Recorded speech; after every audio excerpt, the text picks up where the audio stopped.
Imagine कीजिए, एक ऐसी दुनिया जहां कोई बॉर्डर्स नहीं है, कोई पासपोर्ट नहीं है, बस एक विशाल रहस्यमयी जमीन। हजारों साल पहले हमारा देश असल में कैसा दिखता था और उस समय लोग उसे बुलाते क्या थे? क्या आप जानते हैं कि भारत का नाम हमेशा से इंडिया नहीं था? नमस्कार दोस्तों, वेलकम बैक टू NCERT बैठक। आज की बैठक बहुत ही खास होने वाली है क्योंकि आज हम अपने अतीत के पन्नों को पलटेंगे। आगे बढ़ने से पहले दोस्तों, हमारी इस बैठक को लाइक करें, चैनल को सब्सक्राइब करें और इसे अपने दोस्तों के साथ शेयर ज़रूर करें। और हाँ, कमेंट्स में हमें ये भी बताएं कि आप हमारे इतिहास के बारे में और क्या जानना चाहते हैं। यार, ये नक्शा तो आज से बिल्कुल ही अलग लग रहा है। मतलब, क्या हमारा देश हमेशा से ऐसा ही दिखता था? बिल्कुल नहीं। अगर हम 500, 2000 या 5000 साल पीछे जाएं ना, तो आज के जैसे मॉडर्न बॉर्डर्स, स्टेट्स या फिक्स्ड पॉपुलेशन का कोई कॉन्सेप्ट ही नहीं था। इस पूरे विशाल क्षेत्र को हम इंडियन सबकॉन्टिनेंट या भारतीय उपमहाद्वीप कहते हैं। ये इतना बड़ा है कि इसके अंदर आज के कई देश आराम से समा जाएं।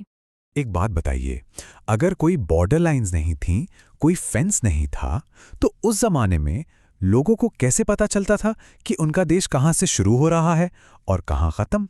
बहुत ही शानदार सवाल है। सोचने वाली बात है कि जब नक्शे नहीं थे तो सीमाएं कैसे तय होती थीं? सच तो ये है कि इस महाद्वीप की सबसे पहली बॉर्डर लाइंस किसी इंसान या राजा ने नहीं खींची थीं, वो खुद नेचर ने ड्रॉ की थीं। नेचर ने? मतलब ये जो इतने विशाल पहाड़ और समंदर हैं, क्या ये हमारी नेचुरल वॉल्स का काम करते थे? जी हाँ, उत्तर में पहरा देता हुआ विशाल हिमालय, हिंदू कुश के दुर्गम पहाड़ और दक्षिण में असीम अरब सागर और बंगाल की खाड़ी, इन प्राकृतिक सीमाओं ने इस पूरे उपमहाद्वीप को एक अभेद्य किले की तरह प्रोटेक्ट किया। बाहरी दुनिया से बिल्कुल अलग इन पहाड़ों और समंदरों के बीच एक पूरी की पूरी नई दुनिया बस गई। ये तो सच में किसी जायंट फोर्ट्रेस या विशाल किले जैसा लगता है। लेकिन इस किले जैसी जमीन को आखिर नाम किसने दिया, और सबसे पहले इसे क्या कहकर बुलाया गया? इसका जवाब इतना सीधा नहीं है। अलग अलग समय पर बाहर से आने वाले लोगों और यहाँ के निवासियों ने इसे कई नाम दिए, लेकिन श्री अरबिंदो का एक बहुत ही खूबसूरत कोट है। वो कहते हैं, भारत में प्रारंभिक काल से ही आध्यात्मिक और सांस्कृतिक एकता स्थापित हो गई थी, जो हिमालय और दो समुद्रों के बीच इस महान मानवता की जीवनधारा का अभिन्न अंग बन गई। यानी आसान शब्दों में कहें तो बॉर्डर्स भले ही बदलते रहे हों, लेकिन इस जमीन का कल्चर, यहाँ की सोच हमेशा एक मजबूत धागे में बंधी रही। अमेजिंग! सांची स्तूप के उत्तरी द्वार पर पत्थर में उकेरी गई इस कलाकृति को देखिए। क्या लोग सच में उस समय ऐसे ही रहते थे? बिल्कुल। जरा सोचिए, ये हमें 2300 साल पहले के ग्रामीण भारत की झलक दिखाता है।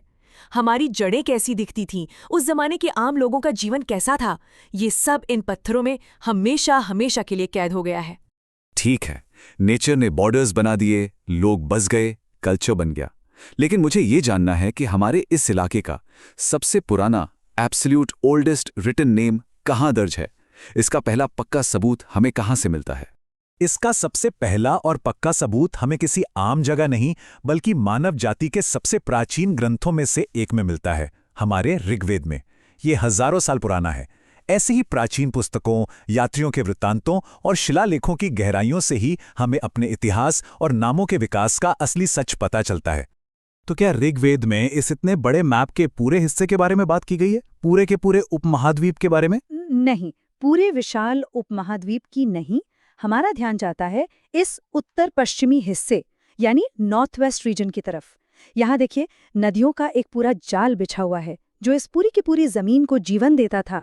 ऋग्वेद में उपमहाद्वीप के इसी उत्तर पश्चिमी क्षेत्र को एक बहुत ही खास नाम दिया गया है, सप्त सैंधव, जिसका मतलब होता है 7 नदियों की भूमि। सप्त सैंधव? इसमें सैंधव शब्द का मतलब क्या है? क्या ये किसी खास चीज से जुड़ा हुआ है? सैंधव शब्द असल में सिंधु से आया है। इसका मतलब सिंधु नदी भी है और सामान्य तौर पर इसका अर्थ कोई भी नदी या रिवर होता है। मतलब एक ही शब्द ने एक खास नदी और नदियों के पूरे कॉन्सेप्ट को इतनी खूबसूरती से डिफाइन कर दिया। वाह! तो ये 7 नदियां थीं, सिंधु, सरस्वती, झेलम, चिनाब, रावी, ब्यास और सतलुज। कमाल है, इनमें से ज्यादातर नदियां तो आज भी उसी तरह बह रही हैं। बिल्कुल।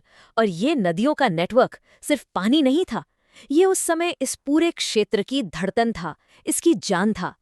इन्हीं जीवनदायिनी नदियों के किनारे हमारी सबसे पहली ज्ञात सभ्यता ने जन्म लिया और फली फूली। ये वो जगह थी जहां से सब कुछ शुरू हुआ। तो फाइनली मिस्ट्री सॉल्व हो गई। हमारे क्षेत्र का पहला नाम सप्त सिंधव था, जो इन 7 नदियों की वजह से पड़ा। आपको लग रहा है कि मिस्ट्री सॉल्व हो गई, लेकिन असली रोचक बात अभी बाकी है।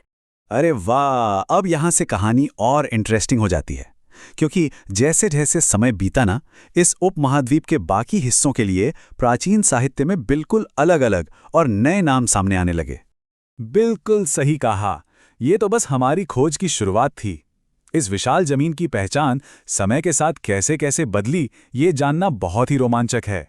तो दोस्तों, आज की इस बैठक को हम यहीं विराम देते हैं। अगले पार्ट में हम जानेंगे कि भारतवर्ष और जम्बूद्वीप जैसे नाम कैसे आए। तब तक के लिए कीप एक्सप्लोरिंग।